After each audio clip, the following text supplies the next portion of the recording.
Hello दोस्तों, नमस्कार। अपने इस यूट्यूब चैनल पे मैं आप सभी लोग का बहुत बहुत स्वागत करता हूं। दोस्तों, केवीएस का रिटन एग्जाम शुरू हो चुका है। बहुत सारे लोगों का रिटन एग्जाम हो भी गया और बहुत सारे लोगों का रिटन एग्जामिनेशन बचा है। दोस्तों, चूंकि आप ये वीडियो देख रहे हैं तो मैं ये विश्वास रखता हूं कि आपका रिटन एग्जाम हो चुका है और अच्छा ही हुआ है। लेकिन अगर आपका रिटन एग्जाम अभी तक नहीं हुआ है तो आप इस वीडियो को रिटन एग्जाम के बाद देख सकते हैं, क्योंकि अभी आप पूरा फोकस रिटन एग्जाम की तैयारी के लिए करिए। अब बात करते हैं दोस्तों जिनका रिटन एग्जाम हो गया उनके लिए। जैसा कि आप सभी जानते हैं कि इस बार केवीएस ने जो रिटन और इंटरव्यू में जो वेटेज रखा है वो 70:30 का रखा है। यानी 30% का वेटेज इंटरव्यू को है, 70% का वेटेज रिटन एग्जाम को है। तो अगर आपका रिटन बहुत अच्छा गया है तो भी आप इंटरव्यू वाले पार्ट को हल्के में नहीं ले सकते, क्योंकि ये आपको मेरिट से बाहर कर सकता है। और लेकिन अगर आपका रिटन थोड़ा खराब भी गया है तो भी इंटरव्यू को अच्छे से प्रिपेयर कर लेंगे तो आप फाइनल सेलेक्टेड वाली लिस्ट में आ सकते हैं। इसलिए दोस्तों आज का ये वीडियो फुल्ली इंटरव्यू पे से रिलेटेड होगा। और असल में बात ये होती है कि जब हम किसी भी ऑर्गेनाइजेशन के लिए इंटरव्यू देने जाते हैं तो जो इंटरव्यूअर का मेन फोकस होता है वो ये होता है कि आप रियल में इस ऑर्गेनाइजेशन के साथ जुड़ना चाहते हैं कि नहीं, और ऑर्गेनाइजेशन के बारे में वो अच्छी अच्छी बातें आपसे सुनना चाहता है ताकि उसको विश्वास हो सके कि आप रियल में इस ऑर्गेनाइजेशन से प्रभावित हैं और इसके साथ जुड़ के काम करना चाहते हैं। और इससे रिलेटेड वो क्वेश्चन जरूर, मतलब 80% 70% चांस होता है कि वो आपसे पूछेंगे। और ये क्वेश्चन हो सकते हैं जैसे आप केवी में क्यों आना चाहते हैं। सिंपल सी बात है, वो पूछ लेगा कि आप केवीएस में क्यों आना चाहते हैं, या फिर वो आपसे पूछ लेगा कि केवी के बारे में आप क्या जानते हैं, क्यों ही केवी में जॉब करना चाहते हैं। और या फिर दूसरे प्रकार से वो पूछ सकता है कि केवीएस में बहुत सारी दिक्कतें हैं और एक दो दिक्कतें वो अपनी तरफ से गिना के बोलेंगे इस प्रकार की समस्या होती है, आप सर्वाइव नहीं कर पाएंगे, क्यों आप केवी में आना चाहते हैं। तो दोस्तों, जब भी इस प्रकार का क्वेश्चन इंटरव्यू में आपके सामने आए तो मैं आज के इस वीडियो में 5 क्वालिटीज में बताऊंगा केवीएस की, जो मेन क्वालिटीज हैं, जो इंटरव्यूअर सुन के जो पक्का प्रसन्न होता है और उसको अच्छा लगता है। तो आप उन 5 में से कोई भी 1 2 3 टॉपिक आप सेलेक्ट करके अपने हिसाब से जो आपको अच्छा लगे वो बोलेंगे, तो इंटरव्यूअर आपसे प्रभावित जरूर होगा। तो चलिए दोस्तों, बिना देरी किए हुए वीडियो की शुरुआत करते हैं।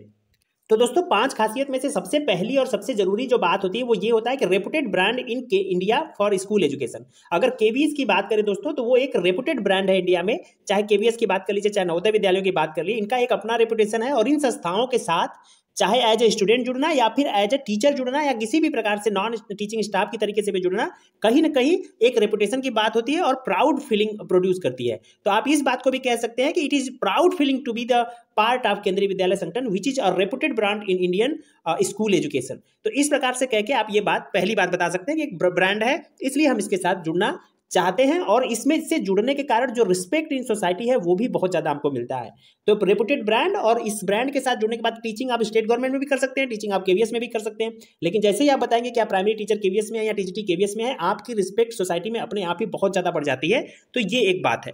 दूसरे पॉइंट की बात करेंगे तो दोस्तों, दूसरे पॉइंट पे आप बोल सकते हैं कि KVS is a well organised and systematic work culture होता है। केवीएस एक वेल ऑर्गेनाइज्ड जो है ऑर्गेनाइजेशन है, और साथ ही साथ में उसका जो वर्क कल्चर है वो पूरा सिस्टमेटिक है। और जिसके कारण से कर्मचारियों को भी ज़्यादा दिक्कतें नहीं होती किसी भी प्रकार से, चाहे उसका सैलरी का सिस्टम हो, चाहे लीव्स का जो सिस्टम हो। और साथ ही साथ में जो बच्चों पे हमारा फोकस होता है उन पे भी हम होलिस्टिक डेवलपमेंट यानी समग्र विकास पे, इस पे केवीएस ध्यान देता है।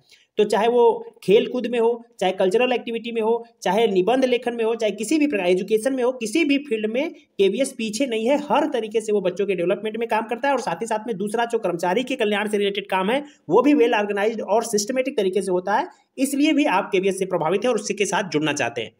दोस्तों, तीसरे नंबर की बात करें तो ये बात सुन के जरूर इंटरव्यूअर खुश होगा। यूनिटी इन डाइवर्सिटी, या फिर केवीएस को, हर एक केवीएस को मिनी इंडिया बोलते हैं। ये मैक्सिमम लोग जो केवीएस के अंदर है वो तो जानते हैं कि ये बात सही है, लेकिन जो केवी के बाहर है, जो केवीएस के एग्जामिनेशन की तैयारी कर रहे हैं, उनको शायद ये बात नहीं पता होगी। और इंटरव्यू पैनल में अगर ये आप बात रखते हैं तो उनको बहुत खुशी मिलेगी, वो आपको 1-2 नंबर एक्स्ट्रा देके ही मानेंगे। तो दोस्तों, इसको मिनी इंडिया क्यों बोलते हैं? क्योंकि आप जानते हैं कि हर एक केवी में जो केंद्रीय विद्यालय है वो सेंट्रल गवर्नमेंट के कर्मचारियों के बच्चों के लिए बना हुआ है।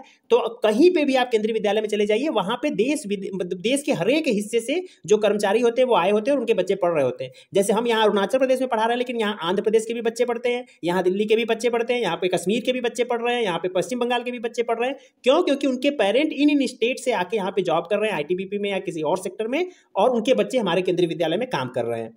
साथ ही साथ में जो स्टाफ होगा वो भी देश के हर हिस्से से होगा। जैसे यहीं पे हम लोग यूपी से भी हैं, बिहार से भी हैं, दिल्ली से भी बहुत सारे लोग हैं, बेंगलोर यानी कर्नाटक से भी बहुत लोग हैं, और आसाम वगैरह से भी हैं। तो इस प्रकार से हम कह सकते हैं कि जो स्टाफ होते हैं वो भी ऑल ओवर इंडिया से होते हैं, और जो बच्चे पढ़ते हैं वो भी ऑल ओवर इंडिया से होते हैं। तो ये एक मिनी इंडिया को रिप्रेजेंट करता है, जो कि अपने आप में हमें अट्रैक्ट करता है। इसलिए हम केवी के साथ जुड़ना चाहते हैं। चौथे पॉइंट पे आप दोस्तों बता सकते हो कि केवीएस में जॉब करते वक्त opportunity to visit all over India, ये अपॉर्चुनिटी मिलती है। देखिए सच बात तो ये है कि ये कई लोगों को बुरा भी लगता है कि उनको हमेशा घर से बाहर रह के यहाँ पे तो इस स्टेट में उस स्टेट में घूमना पड़ता है, लेकिन ये आप इंटरव्यूअर के सामने कह नहीं सकते। इंटरव्यूअर के सामने इसको एज अ पॉजिटिव तरीके से आपको प्रेजेंट करना पड़ता है ताकि ये वीकनेस आपकी पॉजिटिविटी की तरफ चली जाए, स्ट्रेंथ बन जाए। तो opportunity to visit all over India, ये आपको बताना है कि हमें केंद्रीय विद्यालय संगठन में जब हम जुड़ते हैं तो हमें हर 2 साल 3 साल 4 साल के बाद किसी दूसरे केंद्रीय विद्यालय में किसी दूसरे स्टेट में जाके काम करने का मौका मिलता है, जिससे हम घूम भी लेते हैं, वहाँ के कल्चर को भी समझ लेते हैं। और ये अपॉर्चुनिटी हमें केंद्रीय विद्यालय संगठन में ही मिल सकता है। किसी स्टेट गवर्नमेंट में काम करेंगे तो आप उसी स्टेट में रह जाएंगे। तो इसलिए मैं केंद्रीय विद्यालय के साथ जुड़ना चाहता हूँ। दोस्तों 5वें नंबर की बात करें तो 5वें नंबर पे आप बोल सकते हो कि handsome salary and growth opportunity. Obviously इस बात को मेंशन करना है, क्योंकि बहुत सारे लोग सोचते हैं कि सैलरी वाली बात कहने से लालच झलकती है, लेकिन ऐसी कोई बात नहीं है दोस्तों। इस बात को भी आप सबसे पहले नंबर पे मत रखिए, लेकिन दूसरे तीसरे चौथे नंबर पे कहीं पे भी रख सकते हैं कि केंद्रीय विद्यालय संगठन एक हैंडसम सैलरी प्रोवाइड करता है और सोसाइटी में सेल्फ रिस्पेक्ट के लिए और अपनी फैमिली को चलाने के लिए हमें सैलरी वगैरह हैंडसम सैलरी की रिक्वायरमेंट भी होती है, जो हमें यहाँ केंद्रीय विद्यालय संगठन से पूरी तरीके से मिल जाता है। और ग्रोथ अपॉर्चुनिटी भी यहाँ पे बहुत है, ध्यान दीजिएगा। TGT-WE के लोग यहाँ ग्रोथ अपॉर्चुनिटी को छोड़ देंगे तो ज्यादा अच्छा है, नहीं तो यहीं पे वो आपको फंसा सकते हैं कि यहाँ तो आपके लिए ग्रोथ अपॉर्चुनिटी नहीं है, फिर क्यों आना चाहते हैं, फिर वो आपको प्रॉब्लम कर देगा। तो TGT-WE के लोग ये ग्रोथ अपॉर्चुनिटी को छोड़ देंगे, हैंडसम सैलरी को जरूर मेंशन करेंगे कि अच्छी खासी सैलरी मिलती है, साथ ही साथ में सारे अलाउंस वगैरह मिलते हैं। तो इसलिए हम केंद्रीय विद्यालय संगठन के साथ आके जुड़ना चाहते हैं। तो दोस्तों ये 5 बातें मैंने जो आपको बताई वो केंद्रीय विद्यालय संगठन को एसेट की तरीके से हम कह सकते हैं, और इसे इंटरव्यूअर सुन के जरूर आपसे इंप्रेस होगा, 2-3 मार्क्स आपको देगा ही देगा। इवन कई सारे मीटिंग्स में चाहे कितने बड़े अधिकारी आ जाए केंद्रीय विद्यालय के, मिनी इंडिया वाली बात सुन के तो वो बहुत ही खुश हो जाते हैं।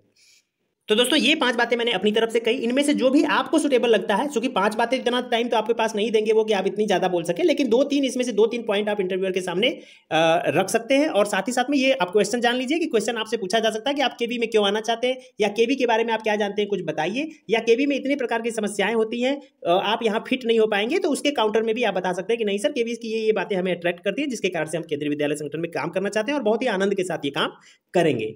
तो दोस्तों उम्मीद करता हूं कि ये वीडियो आपको पसंद आया होगा। वीडियो पसंद आया तो वीडियो को लाइक करके दोस्तों के साथ शेयर जरूर करें और चैनल को भी सब्सक्राइब करें। दोस्तों के साथ शेयर करने से दोस्तों मेरे व्यूज भी बढ़ेंगे और ज्यादा लोगों के पास ये जानकारी भी पहुंचेगी। Thank you very much for watching this video.